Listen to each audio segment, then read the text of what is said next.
As 5 pedras que Davi levou no seu alforje.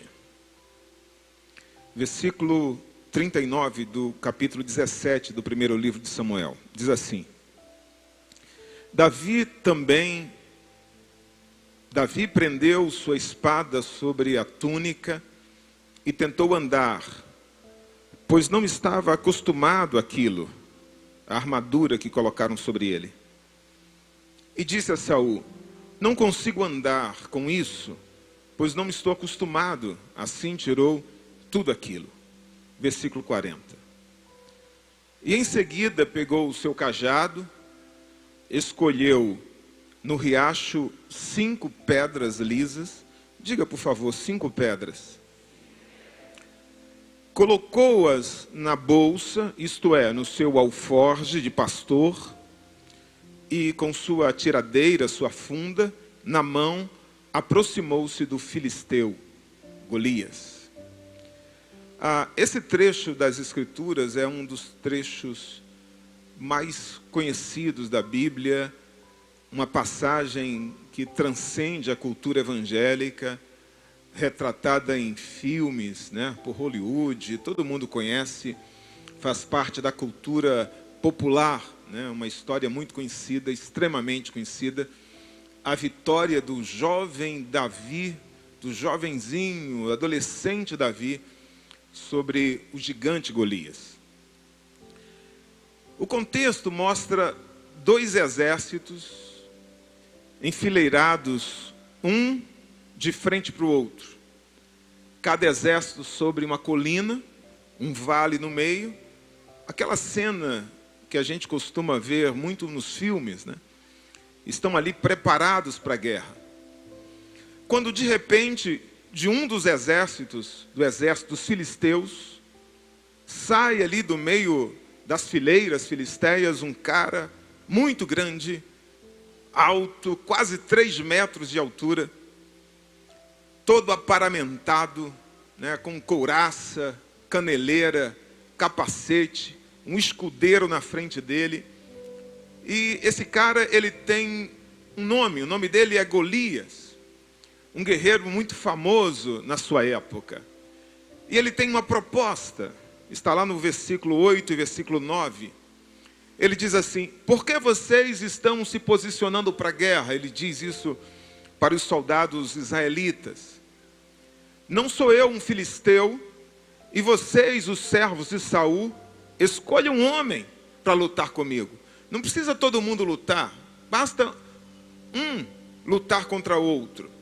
E ele diz assim: se esse homem puder lutar e me matar, nós seremos seus escravos.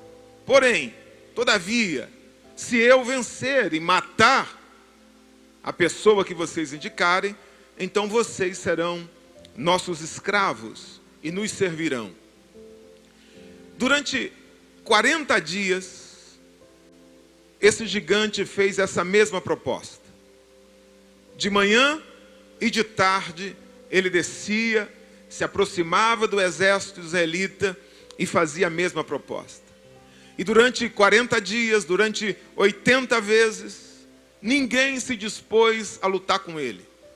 A Bíblia diz que, ao contrário, os soldados de Saul se escondiam, temiam. Ele devia ter uma voz muito potente.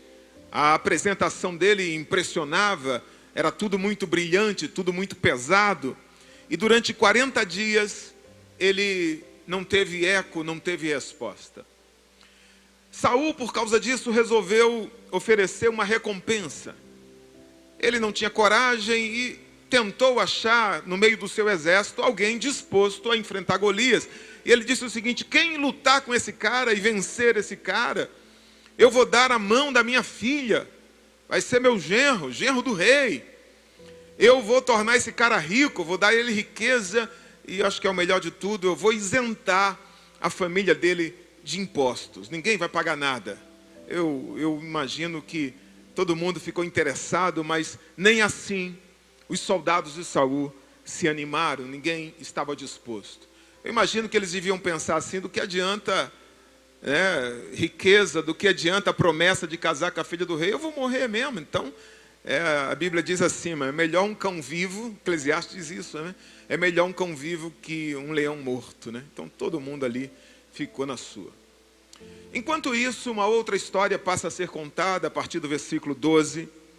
Jessé, o pai de Davi, o pai de outros 7 filhos, chama Davi, o caçula, e manda que Davi vá até esse local de guerra, onde os seus 3 filhos mais velhos estavam. E ele pede que Davi leve alguns pães para os seus filhos e leve alguns queijos lá para o comandante deles. E também para que traga notícia. Certamente o pai idoso estava preocupado como estavam seus filhos ali na guerra. E Davi, no outro dia, muito cedo, vai em direção ao lugar da guerra para obedecer a seu pai, onde eles estavam. E a Bíblia diz que quando Davi chega no campo de batalha, quando ele está falando ali com Eliabe, com um dos seus irmãos, naquele exato momento, depois de 40 dias, Golias mais uma vez desce ao local ali próximo do exército e faz aquele desafio que ele estava fazendo durante 40 dias. Tem algum homem aí para lutar comigo? Como é que é? Alguém vai se dispor? Alguém dá um passo à frente? Até quando eu vou desafiar e ninguém se dispõe? E imagino que ele devia já estar esculachando, né? Seus covardes, seus amarelões, vocês são homens ou são ratos? Porque depois de 40 dias, irmão, imagina, já devia estar esculachando, debochando, e os soldados israelitas com medo de sempre. Mas Davi, quando ouviu aquilo, Davi teve uma reação muito diferente das outras pessoas. Aliás, 2 coisas chamaram a atenção de Davi naquele momento. Naquele instante que Davi parou ali, 2 coisas chamaram a atenção dele. Primeiro, a proposta de Golias. Tem alguém para lutar comigo? E ele falou, eu acho que eu vou aceitar. E Davi também ouviu outra proposta, a proposta de Saul. Ele escutou alguém dizendo que quem vencesse aquele cara iria ganhar aqueles benefícios, iria ser honrado. Então, a primeira proposta indignou Davi. Davi ficou indignado. E a segunda proposta animou ele. Ele ficou muito interessado em casar com a filha do rei, em deixar de cuidar de ovelhas, ser um cara rico e ter a família isenta de impostos. Quando Davi ouviu a proposta de Saul e ouviu a proposta de Golias, Davi disse assim, eu aceito. Eu topo. E isso, diz a Bíblia, imediatamente chega ao ouvido de Saul, e Saul manda chamar Davi. Mas quando Saul, que era um cara muito alto, olha para Davi e vê aquele menino ainda adolescente, provavelmente magricela, mas com certeza inexperiente, já diz assim, rapaz, não dá para você.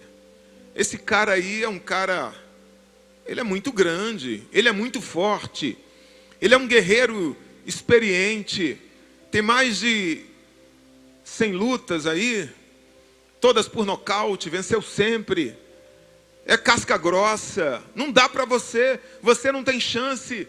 Mas Davi resolveu mostrar também o seu currículo. A Bíblia diz, ele falou, não, peraí, não é bem assim, eu tomo conta das ovelhas do meu pai. E de vez em quando aparece lá um leão, de vez em quando lá aparece um urso, e ele pega uma das ovelhas lá e eu não deixo barato não, eu vou lá, me atraco com o leão, puxo pela barba e mato o leão, e mato o urso. Isso já aconteceu algumas vezes. E Davi diz assim, e não vai ser diferente. Não vai ser, eu vou fazer a mesma coisa com esse gigante. Aí ele diz algo que merece ser destacado. No versículo 37, Davi diz assim, o Senhor que me livrou das garras do leão e das garras do urso, Ele me livrará das mãos desse filisteu. Veja, Davi expressa que a sua confiança não está, obviamente, na sua força, nem na sua experiência, mas em Deus. E o texto continua, diante disso, Saul disse a Davi, vá.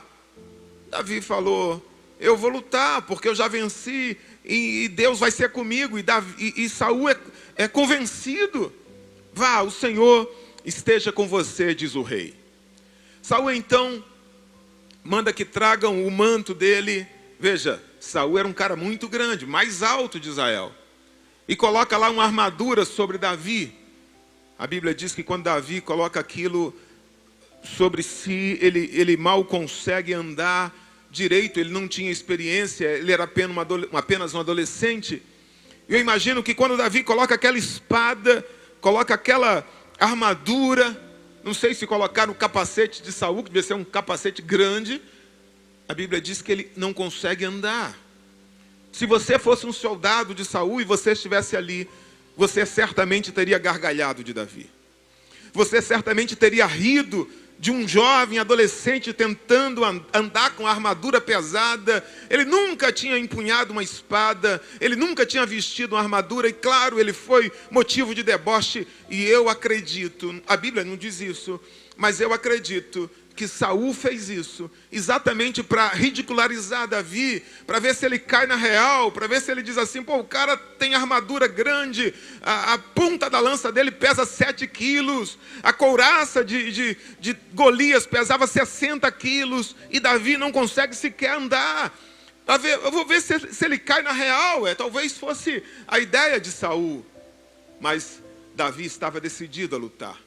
Ele tira aquelas bugigangas de sobre ele, e ele desce ao ribeiro, o texto que nós lemos, e ele pega 5 pedras lisas, coloca no seu alforje, coloca na sua bolsa de pastor, pega o seu cajado e sai para enfrentar o gigante. Quais são as 5 pedras? E é com base nesse texto que eu quero perguntar e responder. Quais são as 5 pedras que nós precisamos para enfrentar os nossos gigantes? Aqueles desafios que são maiores do que nós. Tem alguém aqui enfrentando um desafio que para você é como um gigante? Levante uma de suas mãos, porque é para você que Deus está falando. Amém? Gigantes são aqueles obstáculos que aparecem na nossa caminhada, que parecem impossíveis de serem transpostos. São gigantes.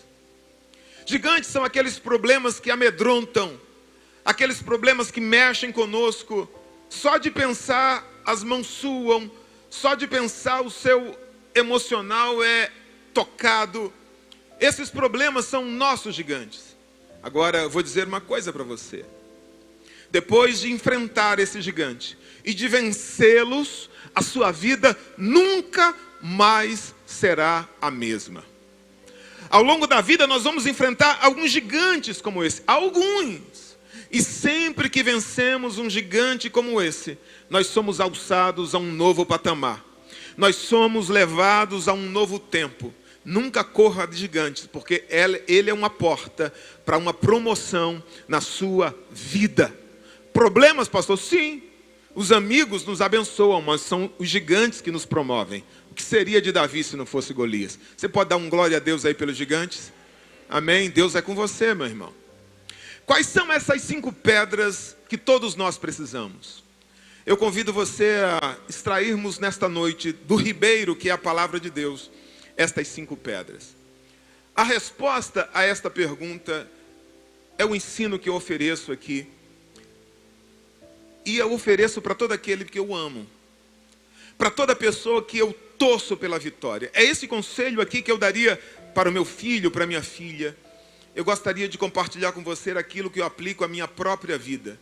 Se você puder, anote, porque vai ser muito útil para esse momento da sua vida e para momentos futuros. A primeira pedra é a pedra do foco. Diga, foco. Quantas pedras?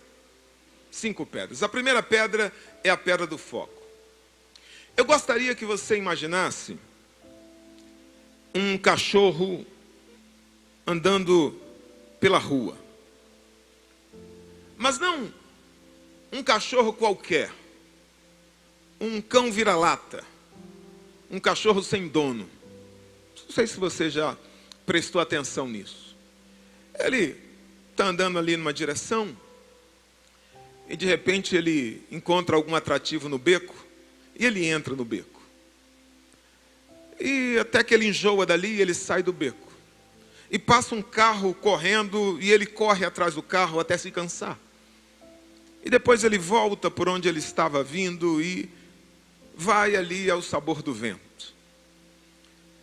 Veja, nós não podemos levar uma vida assim.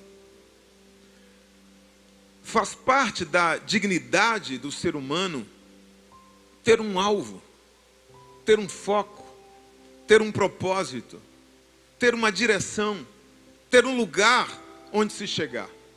Faz parte. Quando Deus cria o homem e o coloca lá no paraíso, Deus não o deixa assim à toa. Deus dá um propósito para ele. Deus dá uma missão. Você tem, Adão, que cuidar do jardim. Você tem que dar nome aos animais. Você tem que se multiplicar, encher a terra. Foi para Gênesis, não é para o Novo Testamento, não. Havia focos em diferentes áreas. Quando o povo sai do Egito, eles têm um roteiro, eles têm uma nuvem, eles têm uma direção, tem um lugar aonde se chegar. A mulher do fluxo de sangue, né, ela tinha um alvo, tocar na orla do vestido de Jesus. O cego de Jericó, ele tinha um propósito definido, ser curado. E ainda assim, Jesus pergunta para ele está gritando, e Jesus para perto dele e pergunta, o que tu queres? O que queres que eu te faça? Ou seja, qual o seu objetivo em estar gritando? Qual é o seu foco? Sabe, Davi tinha 2 focos. Um foco imediato. Qual era o foco imediato, pastor? Acertar a testa do gigante. Ele deve ter olhado e falou, rapaz, que cabeção grande, eu não erro aquilo não. Era o foco. Agora ele tinha um outro foco. Ele perguntou 3 vezes, o que é que vai ganhar o cara que vencer esse gigante? Ah, vai ficar rico, vai casar com a filha do rei, vai ser isento de impostos. Eu tenho um foco, é isso que eu quero. Eu quero receber esses benefícios. Eu quero vencer esse gigante. Ele tinha foco. Quando Paulo escreve a sua primeira carta aos Coríntios, capítulo 9, versículo 26, olha o que Paulo diz. Paulo diz assim, não corro como quem corre sem alvo, e não luto como quem esmurra o ar. Paulo está dizendo, eu estou correndo com um propósito. Eu estou lutando como um inimigo definido. Eu tenho um foco. É isso que Paulo está dizendo. O que você tem feito na vida tem focos determinados? Pelo que você luta? Pelo que você ora, trabalha, estuda, acorda, vive? Por que você está num culto como esse, um culto da vitória? Você tem um foco? Responda para você. Não precisa responder para ninguém, responda para você mesmo. Você tem um foco?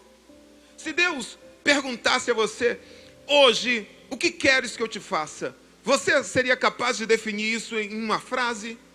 Você seria capaz de dizer para Deus em cada área qual o seu foco? Você saberia responder de forma consciente, não de forma emocional. Eu quero um carro X, um carro que você não poderia nem pagar o IPVA. Você tem um foco certo? Você tem um foco consciente? Escute, se você não tiver um foco, você vai pedir coisas sem sentidos. Você vai pedir errado.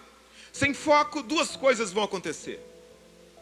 Primeiro, você vai se distrair diante dos inúmeros estímulos da vida e você vai se esquecer da sua missão. Você não tem foco. Todo problema, todo estímulo, todo atrativo vai tirar você do seu objetivo. Você começa a ler um livro e para. Você começa a estudar algo e desiste. Você começa a fazer uma campanha e nunca conclui. O que falta, pastor? Foco. Sem foco você ficará perdido, sem direção, diante dos obstáculos, diante dos gigantes, porque eles vão se colocar diante de você e eles vão impedir a sua visão de ver o que está à sua frente. Tem uma frase que eu gosto muito, diz assim, só pode acertar no alvo quem tem um alvo. Se você não tem um alvo, você não tem por que orar. Se você não tem um foco, você não tem por que lutar. Então você está vivendo aquela vida que é levado pelo sabor do vento, igual um hino aí que diz, deixa a vida me levar. A segunda pedra é a pedra da fé. Diga, fé. tem que acreditar. Não basta ter foco.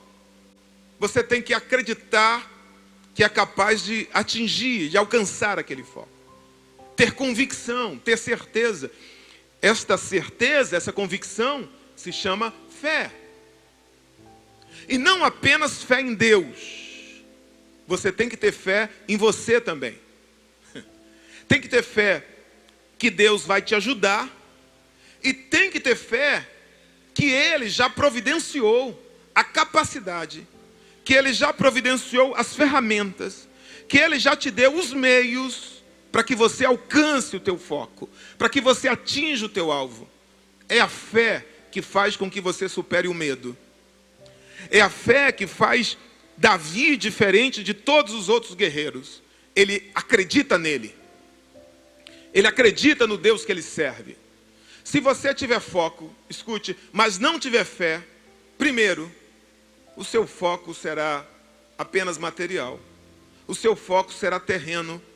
O seu foco será muito baixo, muito pequeno para um ser eterno e extraordinário como você. Você foi criado à imagem de Deus. Você é um ser espiritual. Você é um ser eterno. Escute, se o seu foco se resumir apenas a esta vida, aí você não tem fé. Aí sabe o que Paulo diz? Se nós esperarmos em Cristo apenas nesta vida, nós somos os mais miseráveis de todos os homens. Em segundo lugar, se você tiver foco, mas não tiver fé, vão roubar o seu foco facilmente. É a fé que faz com que a gente diga como o salmista, no Salmo 121, eleva os meus olhos para os montes, de onde me virá o socorro? O meu socorro vem do Senhor, que fez os céus e a terra. Ou seja, o salmista está dizendo, eu estou diante de uma montanha, eu estou diante de um desafio que me impede de ver o horizonte, de ver onde eu quero chegar, mas ainda assim, eu continuo crendo, ainda assim eu creio que o meu socorro vem do Senhor, porque Ele é maior que esta montanha. Isto é fé. Você pode dizer amém? Primeira carta de João 5,4, ele diz assim, esta é a vitória que vence o mundo, a nossa fé.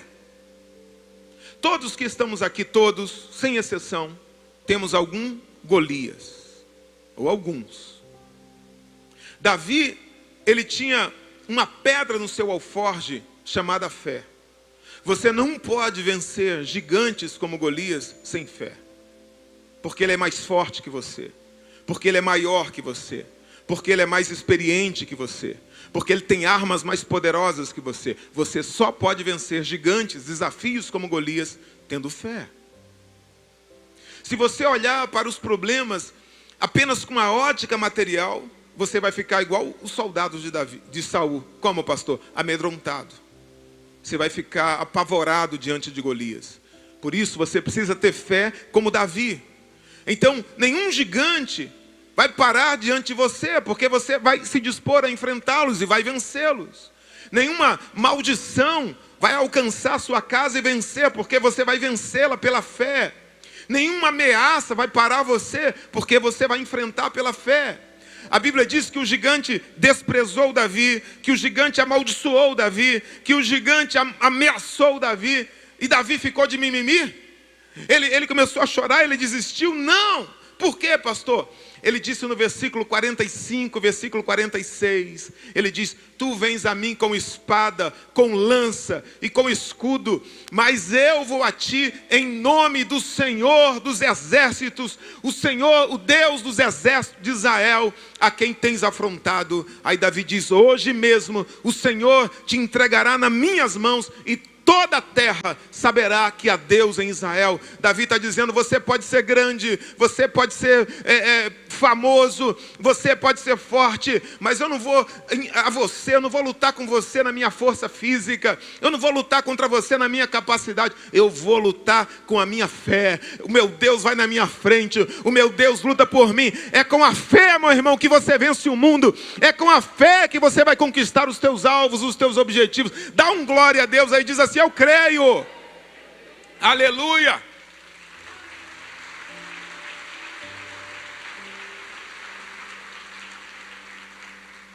Tem muita gente com boa intenção, mas boa intenção não é suficiente. Boa intenção não derruba gigante. Tem muita gente aqui com bom foco, mas escute, ter um foco bom não é suficiente, porque você pode desistir dele facilmente. Você precisa ter fé para vencer os desafios como Golias. A terceira pedra que você precisa ter no seu coração é a pedra da atitude. Diga foco, diga fé e diga atitude. É isso aí.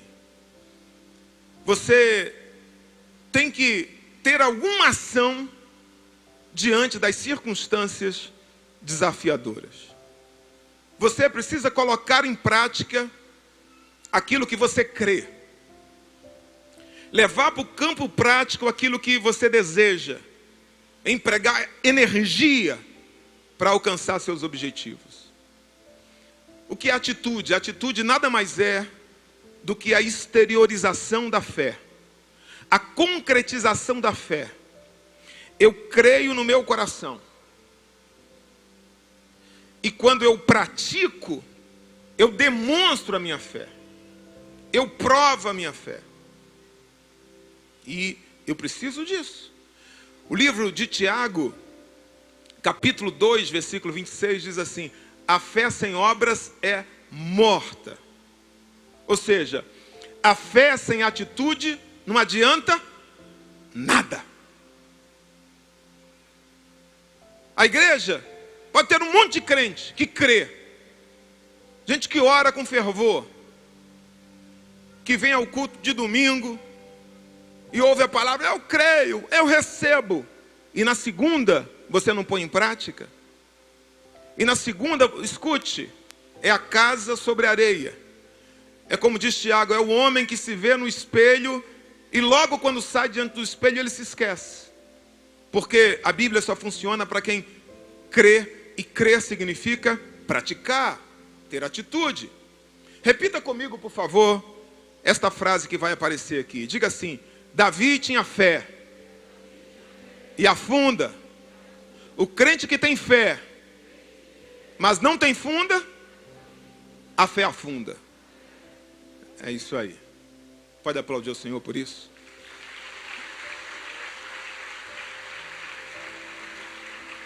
Veja o que diz o versículo 48.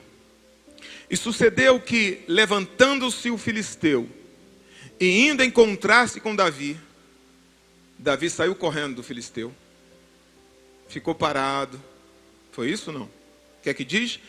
Apressou-se Davi e correu ao combate a encontrar-se com o filisteu. O que é isso? Diga, atitude. A fé não pode ser um mero sentimento, querido. A fé não pode ser um simples desejo, um pensamento positivo. Não, escute, não tem nada a ver com fé. Você não vai alcançar nada, você não vai vencer nada, você não vai construir nada só com sentimento, só com pensamento. Se você leu isso em algum livro, segredo. Qual é o segredo? Pensar. Pensamento, vai acontecer. Vai não. Vai ficar pensando, eu creio, eu creio. Você pode falar esse mantra 1000 vezes. Se você não for à guerra, se você não enfrentar o Golias que está diante de você, se você não partir para cima dele, escute, nada vai acontecer. Diga assim, fé não é um sentimento. Você vai continuar crendo deitado numa rede, você vai continuar vendo a banda passar ali na janela, você vai ficar esperando que Deus faça tudo por você. Não, pelo amor de Deus, corre para cima desse gigante, tem atitude, porque enquanto você coloca a sua fé em prática, Deus age, mas se você ficar parado, Deus também vai ficar parado.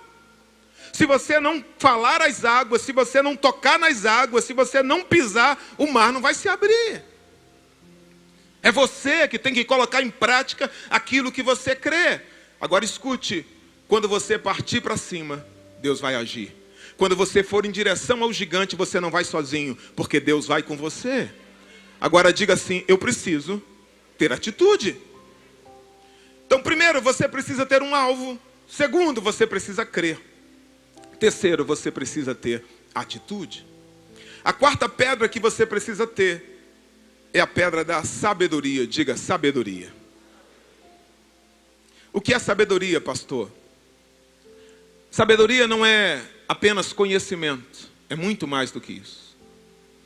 Sabedoria não é apenas inteligência, é mais do que isso. Sabedoria é a inteligência e o crescimento e o conhecimento aplicados à vida. Tem gente que tem inteligência, mas ele não sabe aplicar a vida. Tem gente que tem conhecimento, mas ele não sabe aplicar a vida. Uma pessoa sábia é uma pessoa que sabe fazer amigos. É uma pessoa que sabe agregar a família. Não adianta nada ter 2 diplomas e não saber fazer amigos. Uma pessoa sábia mantém portas abertas. Não adianta nada você ser uma pessoa inteligente e fechar tudo que é porta por onde passa. Uma pessoa sábia é uma pessoa que sabe fazer escolhas. Ela sabe usar as palavras na hora certa, para a pessoa certa, no tom certo. Sabe? São coisas que a escola não pode ensinar. Você pode ter diploma e ser uma pessoa extremamente inteligente, mas não ser uma pessoa sábia. Agora, eu tenho uma boa notícia para você, e eu vou lhe dar daqui a pouco. Veja comigo o caso de Davi. O irmão de Davi, ele tenta discutir com Davi. Ele tenta ofender Davi. Com quem você deixou aquelas pobres ovelhas? Eu sei que o teu coração é mau. Davi fez o quê? A Bíblia diz, Davi se desviou de Eliabe. Ele não ficou discutindo. O que é isso, pastor? Inteligência emocional. Saul tentou ridicularizar Davi. Ele chorou? Não. Ele tirou aquilo de sobre ele e decidiu lutar com aquilo que ele tinha experiência. O que é isso, pastor? Humildade. Davi, quando foi para a guerra, ele tinha fé, mas ele não levou apenas uma pedra. Ele sabia que Deus ia dar vitória, mas ele levou quantas pedras? 5 pedras. Ele pensou, vai que eu erro a primeira, eu tenho a segunda. Se eu errar a segunda, eu tenho a terceira. Se eu errar a terceira, o que se chama isso, pastor? Prudência. E Provérbios diz que ela é irmã da sabedoria. Existem decisões que você não vai tomar com fé. Existem decisões que você vai tomar com sabedoria. Nem tudo é decidido com fé. Você não escolheu essa roupa com fé. Você não vai casar com alguém porque alguém profetizou. Você não vai escolher uma profissão porque sentiu um arrepio no coração. Deus te deu algo chamado inteligência. Deus te deu capacidade. Existem coisas que você tem que usar aqui, ó, os miolos, pensar. Porque a fé sem atitude, ela é morta. Mas a fé sem sabedoria é fanatismo. E isso vai fazer com que você alcance coisas, mas vai perder a tua saúde, vai perder amigos, vai perder a tua família. Você precisa aplicar a fé à sua inteligência. Davi tinha fé, mas ele agiu com inteligência. Eu sou leve, eu sou pequenininho, se eu ficar com armadura, quando lançar a lança, até eu... Pum, me atingiu. Vou ficar levinho, pá, e pá. Eu confundo, eu tenho experiência. Acerto uma maçã. Deus falou com ele isso, irmão? Não. Ele decidiu como? Com? Diga, sabedoria. Escute bem o que eu vou lhe falar. Não basta crer. Assim como não basta sair agindo, é preciso ter sabedoria para vencer desafios como Golias.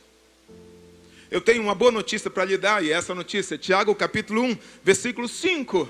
Olha o que diz. Se algum de vocês, diga eu, porque eu digo, tem falta de sabedoria, peça a Deus que a todos dá livremente. Que coisa boa. E de boa vontade Ele será dado. Ele não lança em rosto. Tem sabedoria de Deus para a tua vida nessa noite. Se você recebe, em nome de Jesus, não sabedoria da carne, mas sabedoria do alto, em nome de Jesus. Eu declaro sobre a tua vida o que diz lá em 1 Coríntios 2,16. Nós, porém, temos a mente de Cristo. O que é isso, pastor? É o Espírito de Deus, meu irmão. É o Espírito excelente que habitava em Daniel. Se o Espírito de Deus está em você, escute, você tem inteligência 10 vezes mais do que a pessoa mais sabida do mundo que não tem o Espírito Santo. Ó Deus, nos dá sensibilidade para ouvir a voz do teu Espírito. Diga assim, eu tenho a mente de Cristo. Aleluia, você é sábia, minha irmã. Você é sábia, ouça a voz do Espírito dentro de você.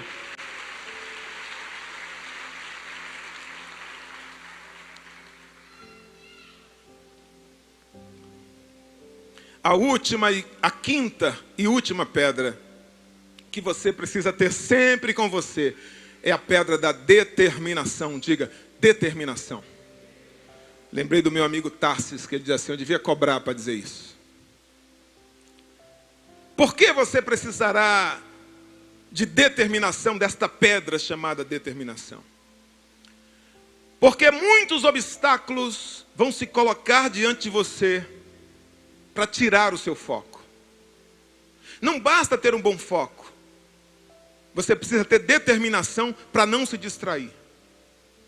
Porque são muitos estímulos hoje para se distrair, meu irmão. Muito. Negócio de rede social, essas coisas.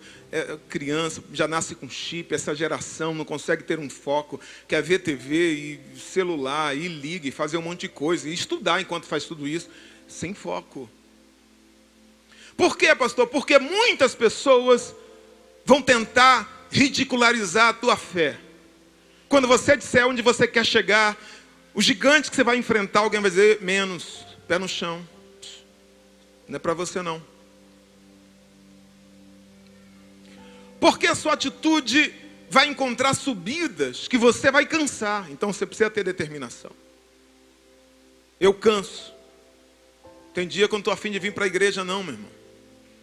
Pastor, todo dia o senhor não vem cantando no espírito. E ela, não. Eu sou ser humano. Tem dia que parece que eu não tenho fé. Tem dia que parece que o céu é de bronze. Tem dia que eu perco o sentido da caminhada. Mas a Bíblia diz o seguinte, a tribulação produz paciência. A paciência, experiência.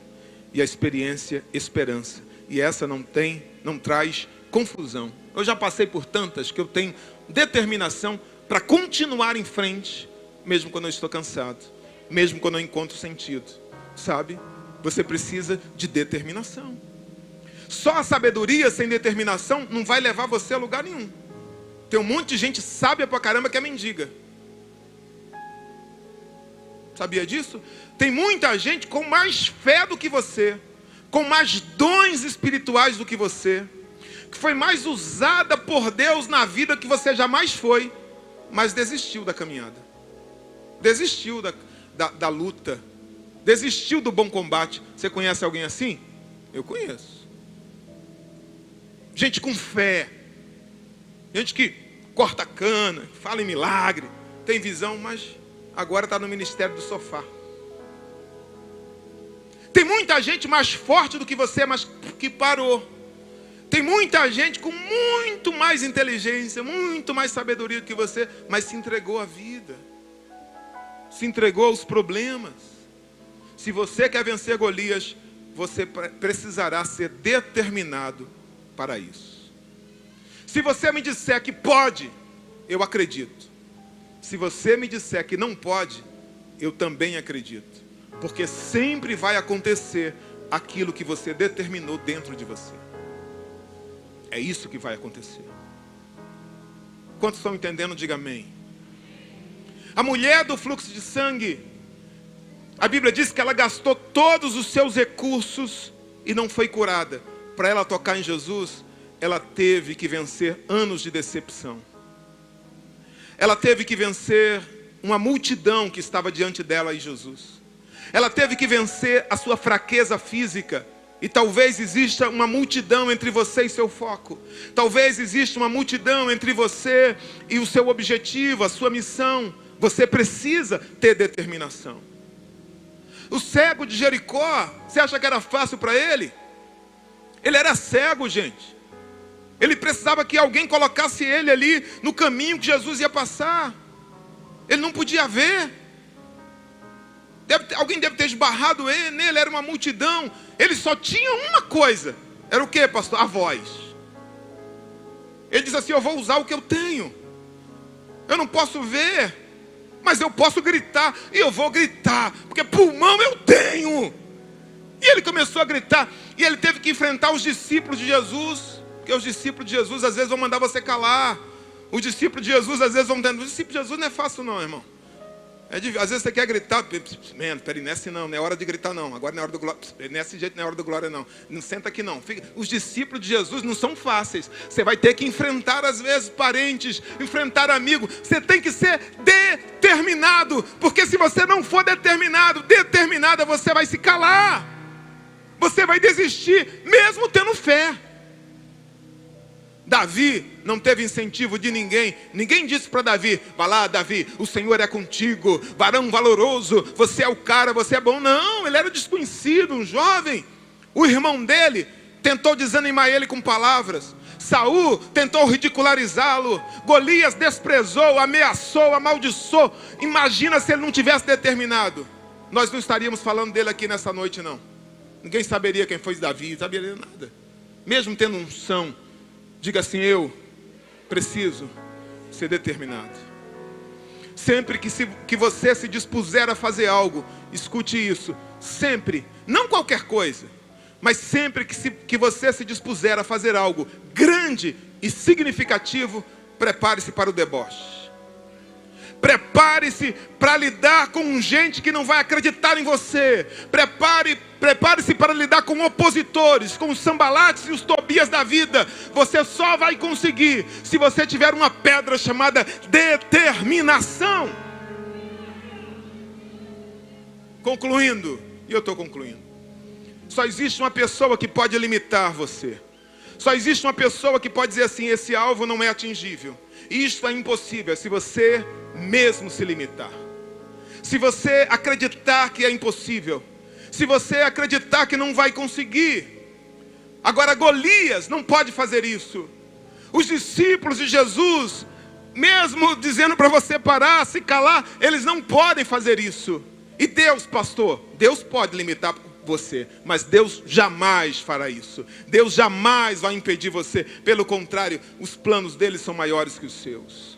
O que ele pensa a seu respeito são pensamentos de vida e paz. São pensamentos de conquista, são pensamentos de vitória, para abençoar você, para engrandecer você. Ele trouxe você aqui para dizer que ele quer soprar o vento a seu favor, que ele quer abrir portas para você, que ele veio para te dar uma vida abundante. A vontade dele, diz Paulo, é boa, agradável e perfeita.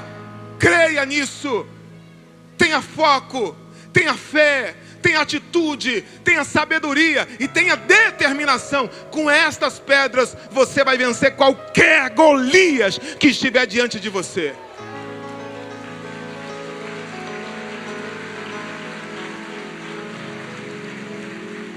Diga: foco, fé, atitude, sabedoria e determinação. Não adianta nada disso sozinho, tá bom? Nada disso sozinho. Mas se você lê um livro, eu li um livro sobre foco, maravilhoso. Eu li um livro sobre fé, atitude. Não, atitude sozinha é ativismo. Fé sozinha é sentimento barato. Entendeu? Foco sozinho não adianta de nada. Tem gente aqui que tem excelentes ideias. Você precisa ter tudo junto.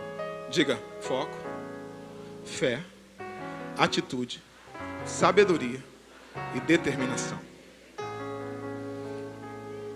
Fique de pé, por favor.